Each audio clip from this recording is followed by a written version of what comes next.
man. So we got some pretty big news here. So AOC actually went after Jill Stein. So she was responding to someone on her Instagram story, and she has set ablaze on Twitter with this group that I call the skitso left. We'll get into who the skitso left is in a bit here. But this tweet says, AOC criticizes Jill Stein on Instagram, saying her Green Party presidential campaigns are, quote, not serious and, quote, predatory. So some very strong language. And she says, what does this person do to grow power? So she's responding to this sticker that was posted. So it says, question/topic you've been afraid to ask about. And then someone says, how do I tell my friends who are Jill Stein voters they're wasting their time and effort? So, of course, Jill Stein and Cornel West, we've been covering a lot about how, where they're getting on ballots and not getting on ballots, because even if they're getting 1% or whatever, it can end up making a huge difference. Like Michigan in 2016 was decided by like 0.23%. You don't have to pull all of or most of Jill Stein's support. You just have to net out a lead of like 0.2 against Trump. So if Jill Stein gets 1%, if you can get 0.3 and he gets 0.1, that can win you an election, especially with the combination of Jill Stein and then Cornel. This time around, there's also a good shot for a double whammy where Cornel West, RFK eats Trump, and then you would ideally have Cornel and Jill not eating Kamala, right? Kamala not getting eaten by anybody, but Donald Trump is getting eaten outright would be the ideal scenario. So a lot of people worried about this. Obviously, it's the same song and dance over and over again with, whether you blame the Jill Stein voters or not. But go ahead and check out this video, and we'll come back and talk about it. Y'all, this is a little spicy, but I have thoughts. I feel like I should save this for a live. I'm not coming for people who are thinking about this. I'll talk to you. What I have a problem with is the fact that if you are running for president, you are the de facto leader of your party. And first of all, trust me on this. I run as a third party candidate in New York. I'm also run as a working families party candidate in addition to running as a Democrat. Because trust me, I've been on record about my criticisms of a two-party system. So this is not about that. But you are the leader of your party. And if you run for years and years and years and years and years in a row, and your party has not grown, and you don't add city council seats, and you don't add down ballot candidates, and you don't add state electeds, that's bad leadership. And that to me is what's upsetting. Because if you have been your party's nominee for 12 years in a row, 4 years ago and 4 years before that and 4 years before that, and you cannot grow your movement pretty much at all and can't pursue any successful strategy, and all you do is show up once every 4 years to speak to people who are justifiably pissed off, but you're just showing up once every 4 years to do that, you're not serious. You're not to me, it does not read as authentic. It reads as predatory. I'm sorry. I'm just saying it. Because as a person, I endorse working families party candidates. I endorse DSA candidates. I take risks, and I endorse even in primaries against Democrats when it's merited. What does this person do to grow power? See, going really, really hard on the Green parties. You can see they're going really hard against Jill Stein, saying predatory. Probably the strongest language I've actually seen used, with the third party stuff going down. And so it's pretty shocking, what she's coming out and saying. So there's sort of a lot of questions or points to address here. So, is Jill Stein really doing anything to build power? Like, what is she doing to grow power? Essentially is kind of the question, right? And I think, she kind of just shows up, especially like this time around, the fact that she's running again. I think even Jimmy Dore doesn't really want to see her run again, but that might just be because he feels like she wasn't like crazy enough as him on COVID and stuff like that. But the point being, it's like she just kind of keeps spawning. I guess she wasn't here in 2020, right? It was like Howie Hawkins, but in 2020, the third party's not being on the ballot was really big for Joe Biden, especially in states like Georgia and Arizona where it was so close. But I feel like Jill Stein knows she's gonna lose. And then the only devil's advocate I feel like you could think of is sort of like, presidential ballot boosts the down ballot people, but I really don't think it does. I don't think it tangibly helps in any way, shape, or form. It just kind of takes away votes from the party. And so I feel like, Jill Stein doesn't really do anything. She does kind of disappear and then just repop up for the presidential elections. And I don't think she really does much to help by running as president. And then, if we're to look at sort of the people that they've elected, so these are the people that they've elected in terms of like their positions here. So it's just a bunch of people who are like very, very like a lot of school board or school committee or select board or health board, barely even any like city council members, barely city council, town council. And so, Jill Stein, for example, she says, Democrats sue to kick us off ballots, hire operatives to infiltrate and sabotage us. That part seems kind of conspiratorial. Lock us out of debates, fight ranked choice voting, then act concerned that the Greens have only won 1,400 elections. So which party is inauthentic and which is predatory? So again, the 1,400 elections is since I think 1986, and a bunch of the elections are like a bunch of elections where it's like, these trash ass seats, and they're not even like most of these are not even like city council seats. There's like and you can win a lot of these seats just by doing this, and even this is nothing, dude. Like they should have it way, way, way more than this. This is actually embarrassing, and so they barely even have. I don't think they have any current like state level legislature members. Right? That should sort of be the bottom. I'll give you like mayors maybe. Mayors I'll give you two, but state level ones as well are like super important. But they can't even get any of those, and they have had zero federal people that they've chosen. The suing to kick off ballots in this scenario we're talking about right now, it gets a little bit interesting because it kind of feels a little bit paradoxical where it's like, let's say like a Jill Stein or whoever is able to, help Trump win in a race. The idea that like if you were to take him off the ballot, it's technically anti-democratic, right? But in a way, and from a consequentialist perspective, it's like it's pro-democracy because the person you're trying to win against is somebody who's anti-democracy. So if you were to get rid of like those people on the ballot and you knew that was going to prevent Trump from winning, it would kind of paradoxically be pro-democracy, if that makes any sense. So it's kind of confusing. The debates thing, yeah, you do get locked out of debates, and that's not good. I don't believe in that. Fighting ranked choice voting, I'm not sure where the Democrats are fighting ranked choice voting. That especially doesn't make sense because ranked choice voting is not going to help third parties. It actually just helps the main parties because all it does for ranked choice voting, what it's going to do is it's going to make it so that the spoiler vote goes away. The goal of ranked choice voting is to really just get rid of the spoiler vote. It's actually going to increase representation. Anywhere if ranked choice voting, all it does is if nobody hits 50%, you kick out the lowest person and then you just rerun it again, and you keep doing that until someone reaches 50. That prevents the spoiler vote. That prevents a third party from taking down one of the main parties. So it would help the Democrats, not hurt them. So it would logically not make sense for that to happen. And usually it is Democrats supporting ranked choice voting, but it would make no sense. Like in that kind of election where you don't have like a first past the post, if that were the votes that were to do that, you would be able to kick Jill Stein out of the election after in the second round, and then the votes would presumably just go to the Democrat. And then you'd also stem Green Party votes who wouldn't vote otherwise. And then there's a higher chance that because they feel kind of involved, they might be more charitable and down to put the Democrats as second in order, like second in the permutation of votes. So, it would presumably help the Democrats even more. So that doesn't make any sense. If you wanted to help third parties, you'd have to go proportional representation.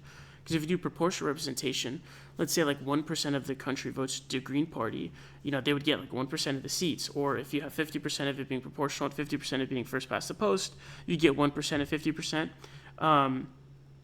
And so that would actually be able to get you seats. Like if you win 3% nationally with proportional representation, you would get 3% of the seats. Ranked choice voting is just going to make it so the person needs to get over 50%. If you were already getting 50%, you'd win.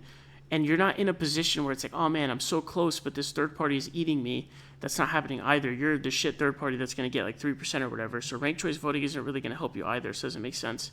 And then the 1,400 elections are mostly dog shit seats that are not even city council seats. They're just random seats. Any party and wherever can win those. It's kind of like boxing numbers where you just like stim all your numbers. Like, oh, X person is 50-0. Even like Khabib's numbers or whatever. It's like you fought a bunch against the nobodies. You maybe won like 1 or 2 matches max. It's not real. You know what I mean? Like those numbers are fake. So she's stimming the numbers here to try to stim these, but she's also not really making it sound like she's not really proving that they're the authentic party. It's more so proving that the Democratic Party is predatory. So she hasn't really negated the proposition because AOC says, hey, Jill Stein is predatory. And she hasn't in any way like actually refuted that. What she's done is said the negation of that would be Jill Stein is not predatory. But she hasn't proved that in any way. She's just saying, hey, no, you're predatory, which it's not the same thing, right? It's different propositions. So is Jill Stein predatory? I feel like, so AOC thinks that she's taking advantage of people, where it's like these disaffected people. I think Jill Stein, just like everyone else, is definitely a narcissistic politician. I definitely don't think she cares about any policies or anything like that, because she knows she's not going to win.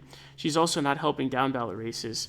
Even like here on Wikipedia, saying that 142 Greens hold elected office, and so those are all seats that are not actually like major seats, the ones that we already went over. But we can see for the lower houses, right? It says, as of 2023, 8 Green Party members have held state-level office, though most were not elected to the office as affiliates of the party. So most of these people who were Green Party members who held those seats were elected as Democrats. You can see this here. It says that they're elected as Democrats, and then they switch to the Green Party, which is even more hilarious because it proves it's against their argument even more. Because those people who were Green Party members who were seats, they didn't run as Greens, they ran as Democrats. So it literally proves against their point. Even worse, right? You won by running in the Democratic Party, not in the Green Party. So it's hilarious. But they've had 8, which is a joke. It's fucking laughable, dude.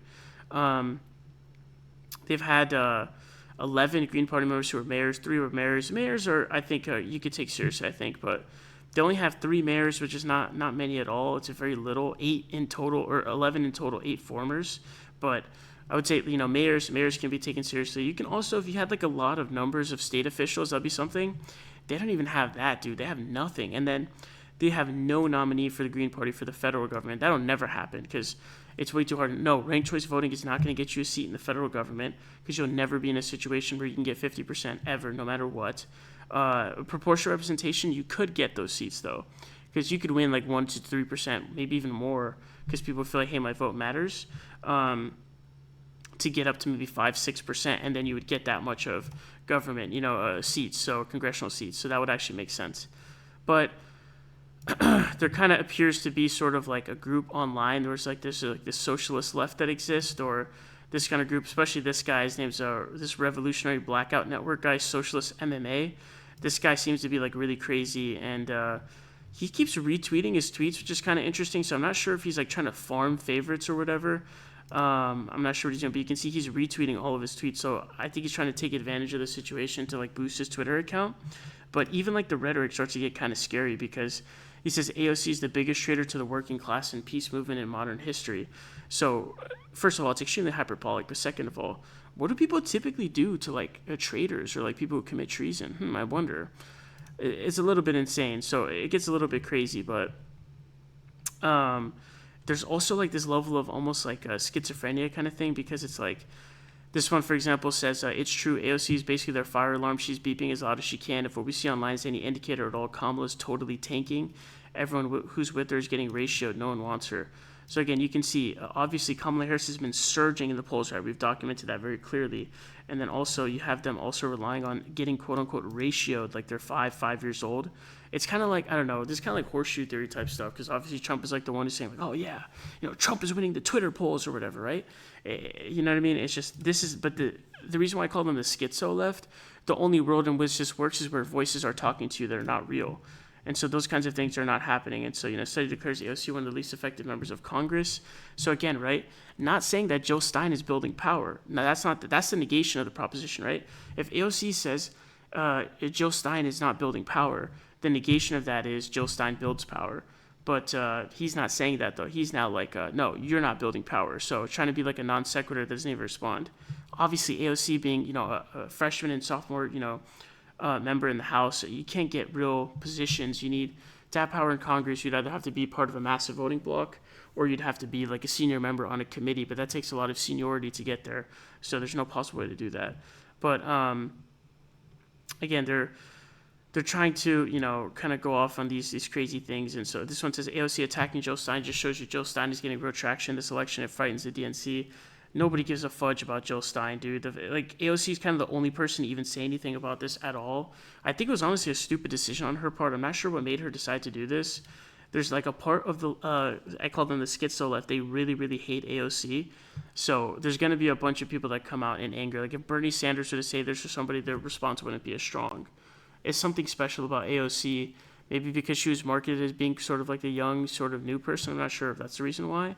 but it doesn't work. I feel like the efficacy is close. Basically, the efficacy of like trying to convince someone who's going to vote for Jill Stein to vote for Kamala Harris is like, it's pretty much like the limit as n approaches infinity of 1 over n. Like that's the efficacy, right? So because there's not really any efficacy, it's a waste of time, and then we end up emboldening these lunatics, the schizophrenics, to kind of come out of the woodworks and be like, haha. They're literally convinced that like the DNC called her. So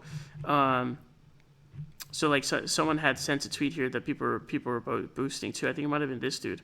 The fact that Democrats ordered AOC to smear Dr. Jill Stein is how you know Democrats are currently terrified right now. Holy shit. Those internal polls must be devastating. So again, there's conspiracy theories, completely just false stuff, obviously, and just complete insanity. There's no world in which this is happening. Kamala Harris is surging. She's doing better than ever. And the idea that they're like, yo, man, like AOC looks like a beaver in the fucking video she made, dude. Like they're like, yeah, man, lie down on the couch, look like a fucking beaver with the camera hella close to your face and go after Jill Stein, bro. Do it. It's just like, what the fuck? What is wrong with you, dude? This is insane, but this is the schizo left. Don't embolden them. Just let them be schizos on their own. You can't convert them. They're not down to take antipsychotics, metaphorically, not literally. But they're not down to do that, and so you just have to let them go. Otherwise, you embolden them, and again, the efficacy is the limit as n approaches infinity of 1 over n. If you don't know what that is, look it up. That is the efficacy, right? So because there's no efficacy, don't waste your time with these people, and it's going to embolden them to come out, because I haven't seen these people come out in a while. And look at this guy. He's retweeting all of his tweets, so he wants them to get more favorites. So a lot of these people, I think, are grifting hard. Like, this is their lane to get attention, I feel like. And so they're just like grifting, but you can see he's retweeting a bunch of his own tweets, like, yeah, like, give me the favorites type thing, like, give me the attention.